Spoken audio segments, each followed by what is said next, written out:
आज या तो ये कहो वो पैदा होना जो है वो उसकी लीला मात्र है, वो अजन्मा होने पर भी जन्मता है।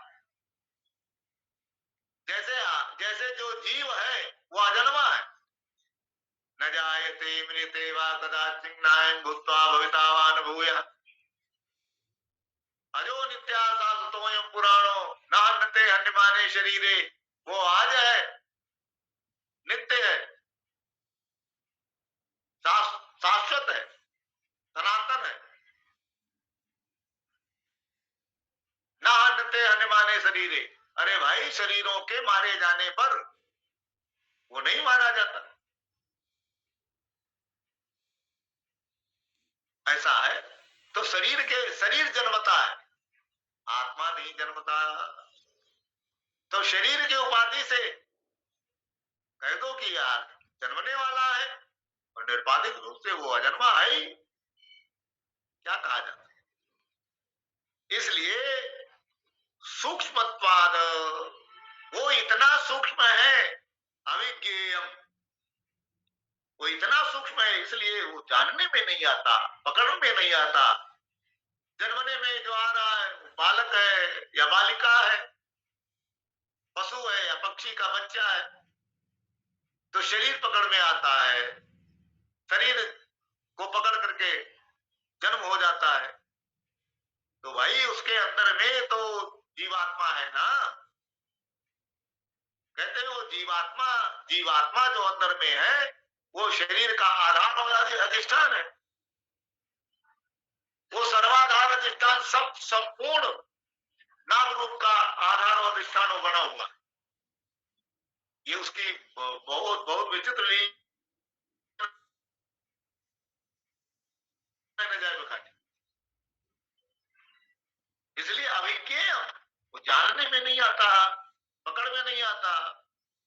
दूरस्थम चांद के चतत, वो वो जो है वो दूर है और अंतर में भी है। पास दूर ऐसा है कि सातवें आकाश में सत्यलोक कहा जाता है उसका स्थान। इसलिए वो सातवें जो 14 गुण कहलाते हैं, जो सबसे ऊपर का, जो ब्रह्मा का निवास स्थान कहलाता है, तो वो है, दूर है, इतना दूर है। अंतिके, अंतिके माने वो अंताकरण, अंताकरण भी वही कहलाता है। अंताकरण में नहीं होता तो अंताकरण में बैठे हुए मन बुद्धि कुछ काम नहीं कर पाते, क्योंकि वो हर वृत्ति का आधार और अधिष्ठान, हर नाम रूप का आधार और अधिष्ठान। तो इसलिए वो सूक्ष्म सूक्ष्म भी है और विशाल से विशाल भी, अणोरणीयान महतो महियान। तो इस प्रकार से ये दो दो विपरीत स्थितियां उसी परमात्मा में औपाधिक और निरुपाधिक रूप से सिद्ध होती हैं। हम चिंतन कैसा करें? प्रश्न ये हो गया कि भाई वो जब ऐसा परमात्मा है तो हम कैसा चिंतन करें, हम किस प्रकार से अपना कल्याण कर पावे, क्योंकि हम तो एक सामान्य जीव हैं, सामान्य प्राणी हैं। सामान्य प्राणी होने से बंधे हुए हैं, तो हम इससे कैसे इस चीज को समझें, कैसे समझ करके और उसका चिंतन करके संसार सागर से पार हो जाए, बंधन से रहित हो जाए। तो उसके लिए श्रुति ने कहा यस्तु सर्वाणि भूतानि आत्मन्नेवानुपश्यति सर्वभूतेषु चात्मानं ततो न विजुगुप्सते। निज प्रभुमय देखें जगत, कैसन करें विरोध। किंतु, यह तू, तू किंतु, किंतु परंतु, परंतु श्रुति कहती है परंतु जिसके लिए, जिसकी दृष्टि में सर्वाणि भूतानि, संपूर्ण भूत प्राणी आत्मन्येवानुपश्यति, संपूर्ण भूत प्राणियों को अपने आत्मा में ही देखता है। एक बड़ी विचित्रता है। देखिए, हम आप जो लोग जो कुछ भी बाहर देख रहे हैं, जो कुछ बाहर देख रहे हैं, वो सब सब जब गहरी नींद, जब नींद में जाते हैं तो स्वप्न में देखते हैं, सब स्वप्न में देखते हैं। आत्मन्यवानुपश्यति, जो कुछ बाहर देखते हैं स्वप्न के माध्यम से, वो सब भीतर देखते हैं, यानी अपने अंदर में ही देखते हैं। तो संपूर्ण संपूर्ण भूत प्राणियों को जो हम बाहर देखते हैं, कुत्ता देखें, बंदर देखें, बैल देखें, गाय देखें, भैंस देखें, कीट पतंग आदि देखें, घर मकान आदि देखें, पार्क मैदान आदि देखें, शहर नगर आदि देखें, जंगल जंगल, नदी, तालाब, समुद्र आदि देखें, ये सब सब स्वप्न में, अंदर में दिखते हैं। इसलिए आत्मन्यवानुपश्यति, आत्मनि माने आत्मा में। आत्मा कौन? कहते हैं इस शरीर का आधार, जिसके आधार पर ये शरीर जो है रहता है, और अधिष्ठान, ये शरीर उसी से अधिष्ठित है। इसीलिए इस मार्ग का नाम अध्यात्म है, अध्यात्म। इंद्रियों का नाम अध्यात्म है, मन का भी नाम अध्यात्म।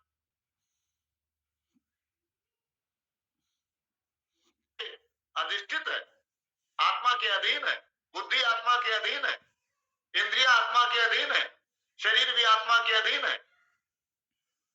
ये जो इंद्रिय इंद्रिय प्राण, शरीर, मन, बुद्धि की अधीनता है, किसके किसके प्रति अधीनता है? आत्मा के प्रति।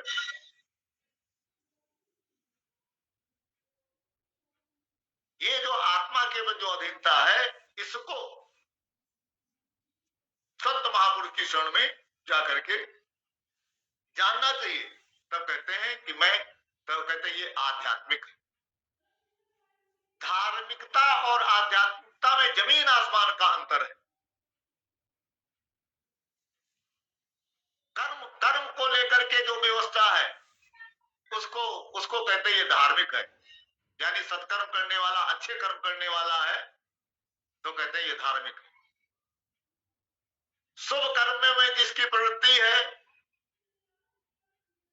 और शास्त्रीय शुभ कर्म जो यज्ञ हवन आदि है, उसमें जो प्रवृत्ति है, पूजा आदि में जो प्रवृत्ति है, कहते हैं ये धार्मिक। धार्मिक होना एक बात है, लेकिन आध्यात्मिक होना ठीक उसके विपरीत बात। धर्म कर्म हमको संसार से नहीं छुड़ाता, लेकिन जो अध्यात्म है, वो इंद्रियां जिसके अधीन है, शरीर जिसके अधीन है, मन जिसके अधीन है, बुद्धि जिसके अधीन है, वो कौन है, ये विचार करने की बात है।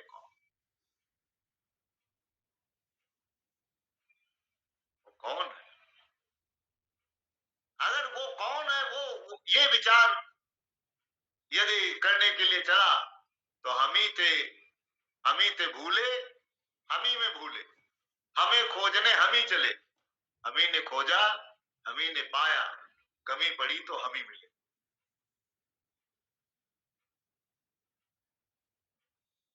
तो सर्वभूतेषु आत्मानम संपूर्ण भूतों में वो आत्मा को ही देखता,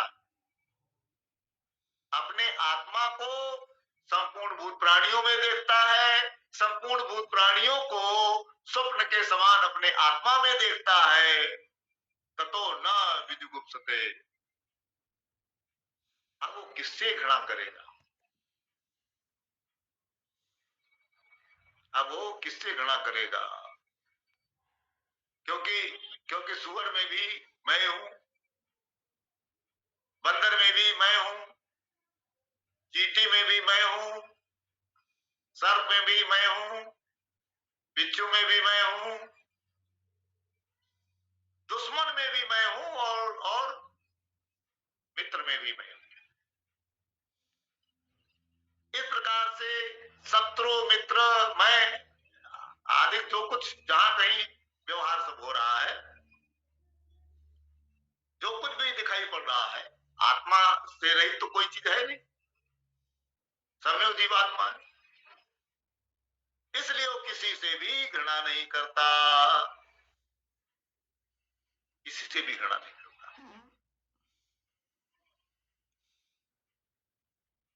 माँ जो होती है, माँ के सब सब बालक हैं, कोई सुंदर है कोई सुंदर नहीं है, लेकिन वो सबकी पालना करती, सबका पोषण करती। इसीलिए हमारी हमारी सनातन संस्कृति जो है, हमारी सनातन संस्कृति में बड़ी विचित्रता ये है कि सर्पाधिक भी पूजा की जाती, नाग पंचमी कहलाती है। और वैसे तो आप देखिए हमारे बूढ़े बुजुर्ग आदि, चाहे वो पंडित जी के कहने से या खुद अपने में भावना होने से आटा लेकर के जाते हैं। हमने बहुत सारे लोगों को देखा आटा लेकर के जाते हैं, जहां कहीं चींटी है चीता है वहां डालते रहते हैं। मछलियों को भी आटे की गोली बना बना करके खिलाते हैं। और दूसरे इनसे अतिरिक्त जो है ऐसे भी हैं जो जो मछलियों को मारने के लिए कांटा लगा करके बैठते हैं।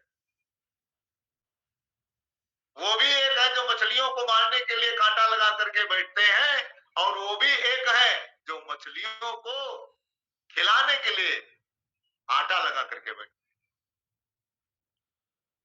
दोनों लोग तालाब के किनारे बैठे हैं, एक आटा लगा करके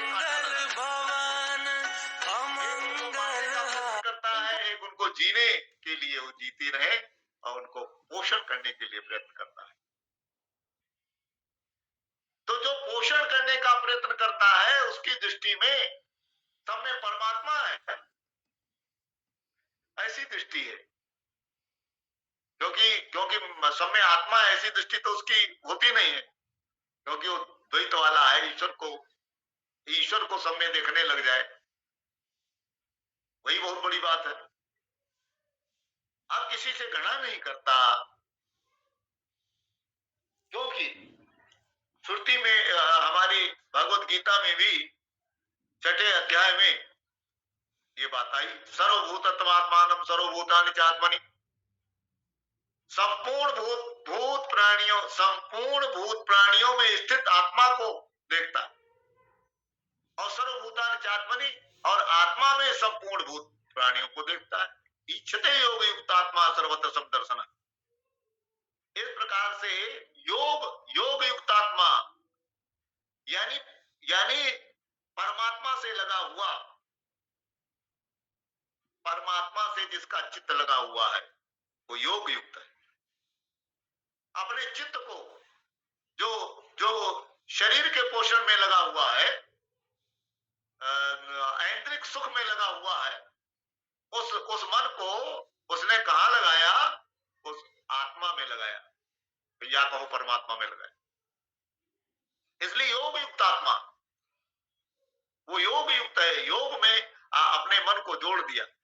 भगवान श्री कृष्ण ने कहा मन बुद्धि मई आदत, मन बुद्धि को मेरे में रख दो, यानी मन बुद्धि के द्वारा मेरे स्वरूप का सब में दर्शन करो। इस प्रकार से जो देखता है वो क्या है? सम दर्शन करने वाला है। क्योंकि भगवान शंकर जी ने भी कहा हरि व्यास